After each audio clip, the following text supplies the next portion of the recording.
कि चौहान जी कुमार भले देवर खानी नई खे।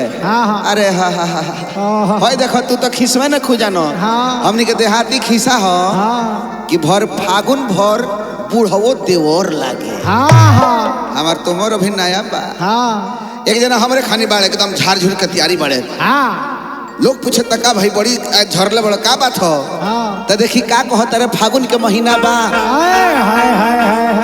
अरे झाड़ झुड़ के बानी तैयारी में आयब की होली बीती ससुरारी में। अरे झाड़ झुड़ के बानी तैयारी में अब की होली बीती ससुरारी में।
मजाक करे वाली बालो के हेलो एक जानी सरहज हई एक जानी साली हई। तो सरहज साली से खेलब खूब रंग हो सरहज साली से खेलब खूब रंग हो आ दोनों जानी के करब खूब तंग हो। दोनों जानी के करब खूब तंग हो तो का होई आ दोनों जानी जब अगुता जाइलो तो ये लोग के का करम हम। अरे दोनों जानी के धरब कवारी में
ससुरारिये रही हैं तो जानते रहो लोग का करे हम अपना में हरिया के खूबे चिढ़ाए अरे अपना में हरिया के खूबे चिढ़ाए राती खान सरहज लोगे सुत जाए अरे राती के सरहज लोगे सुत जाए जब सरहज गोरी है सारिन गोरी नहीं है और हमारे मौगियों गोरी आई तो हमारा वही में मजा आवेला वीरेंद्र के मजा आई गाड़ी में चौहान जी के मजा आई गाड़ी में अब की होली बीती ससुरारी में